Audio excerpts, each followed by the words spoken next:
আওয়াবিনের নামাজ। বলেন কিসের নামাজ? আওয়াবিন। আরো জোরা বলেন কিসের নামাজ? আওয়াবিন। আওয়াবিনের নামাজটা কখন পড়ে? জোহরের পরে। নামাজের আওয়াবিনের নামাজ কখন পড়ে? মাগরিবের নামাজের পর। আওয়াবিনের নামাজটা কখন পড়ে? মাগরিবের নামাজের পর। কয় রাকাত পড়ে? কয় রাকাত পড়ি আমরা? 6 রাকাত। বলেন কয় রাকাত? 6 রাকাত। মাগরিবের নামাজের পর, মাগরিবের নামাজ, মাগরিবের ফরজ নামাজের পর 2 রাকাত সুন্নত, তারপর 2 রাকাত নফল। এগুলো পড়ার পর যে 6 রাকাত নামাজ পড়ে এটাকে বলা হয় আওয়াবিনের নামাজ। বলি সুবহানাল্লাহ। আমি এটার ফজিলত বলছি। দেখেন, হযরতে আবু হুরায়রা থেকে আমার নবীজি সরওয়ারে কায়নাত বর্ণনা করছেন, দয়াল নবীজি বর্ণনা করছেন, যে ব্যক্তি মাগরিবের নামাজের পর 6 রাকাত নামাজ পড়বে, ওই সময় কোনো কথা বলবে না, কোনো মন্দ কথা বলবে না, তবে সেই নামাজ 12 বছরের ইবাদতের সমান গণ্য হবে। নামাজ পড়বেন 6 রাকাত, সওয়াব পাবেন যা তা আপনি 12 বছর নামাজ পড়েছেন। 12 বছর 6 রাকাত আওয়াবিনের নামাজ পড়লে যে সওয়াব আপনি পেয়ে যাবেন, ওই সওয়াবগুলো আপনি পাচ্ছেন মাগরিবের নামাজের পর যদিও বা 6 রাকাত নফল নামাজ পড়েন। সুবহানাল্লাহ।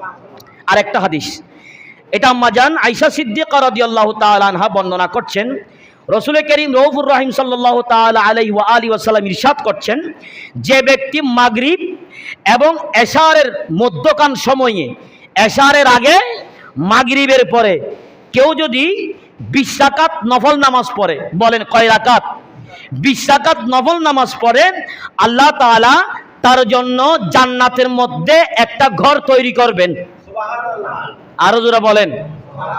জান্নাতের মধ্যে বান্দার জন্য ঘর থাকাটা এটা অনেক বড় একটা খুশনসিবের ব্যাপার। জান্নাতের মধ্যে বান্দার জন্য একটা ঘর থাকা এটা অনেক বড় একটা নসিবের ব্যাপার। এটা নসিবের মধ্যে থাকতে হলে পড়াটা জরুরি। এটা নসিবের মধ্যে থাকতে হলে পড়াটা জরুরি। আল্লাহ আমাদের বুঝার তৌফিক দান করুক, প্রত্যেকে বলি আমিন।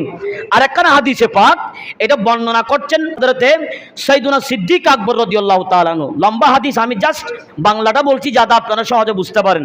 সিদ্দিক আকবর থেকে হাদিসে পাক বর্ণনা, তিনি বলেন, আমি রাসূল করিম রউফুর রহিম সাল্লাল্লাহু তাআলা আলাইহি ওয়া আলিহি ওয়াসাল্লামকে বলতে শুনেছি, যে ব্যক্তি মাগরিবের নামাজ পড়বে, এরপর 2 রাকাত নামাজ পড়বে, অর্থাৎ ফরজের পর 2 রাকাত সুন্নত এবং নফল সেগুলো না, সেগুলো বাদ দিয়ে কেউ যদি 2 রাকাত নামাজ পড়বে, আমার আল্লাহ তাকে এমন একটা জায়গাতে অবস্থান করাবেন যেই জায়গাটা হচ্ছে পবিত্র জায়গা। তখন আবার সিদ্দিক আকবর বলছেন যে ইয়া রাসূলুল্লাহ, কেউ যদি 4 রাকাত পড়ে, 2 রাকাত তো এই ফজিলত, কেউ যদি 4 রাকাত পড়ে, তখন তিনি বললেন সে যেন একবার হজ করার পর দ্বিতীয়বার হজ করলো। আরো যারা বলেন। তখন সিদ্দিক আকবর বলছেন, অর্থাৎ নফল হজের সওয়াব পাবে। অর্থাৎ প্রথম হজ করার পর দ্বিতীয় হজ করা মানে কিসের সওয়াব পাবে? নফল হজের সওয়াব পাবে। এরপর তখন আবারও বলছে সিদ্দিক আকবর যে ইয়া রাসূলুল্লাহ, কেউ যদি 6 রাকাত পড়ে, বলি না সুবহানাল্লাহ, কেউ যদি 6 রাকাত পড়ে, আমার আল্লাহ বলছেন, আমার নবী বলছেন, কেউ যদি 6 রাকাত পড়েছে, আমার নবী বলছেন ওই বান্দার 50 বছরের গুনাহ ক্ষমা করে দেওয়া হবে। তো 6 রাকাত নামাজ পড়ার পর, 6 রাকাত নফল নামাজ পড়ার পর, মাগরিবের নামাজের পর 50 বছরের গুনাহ যদি ক্ষমা করে দেয়, তা আপনার বয়স এখনো তো 50 বছর হয় নাই, যদিও বা হয়েছে আলহামদুলিল্লাহ। একবার আপনার আওয়াবিনের নামাজ পড়ার পর 6 রাকাত, কথা বুঝবেন, 6 রাকাত আওয়াবিনের নামাজ পড়ার পর আল্লাহ যদি 50 বছরের গুনাহ যদি ক্ষমা করে দেয়, সপ্তাহে 7 দিন, 7 দিন মানে 7 ওয়াক্ত, এই 7 ওয়াক্ত আপনি যদি পড়েন, একদিনের সাথে, একদিন আওয়াবিনের সাথে আপনি যদি 7 দিন যদি গুণ করেন, ওই 7 দিনের সাথে যদি 50 বছর গুণ করেন, আমার জানা মত আপনার হায়াতের চাইতেও আওয়াবিনের নামাজের সময়টা বেশি। ঠিক কথা বুঝতেছেন আপনারা? কথা কি বোঝা যায়?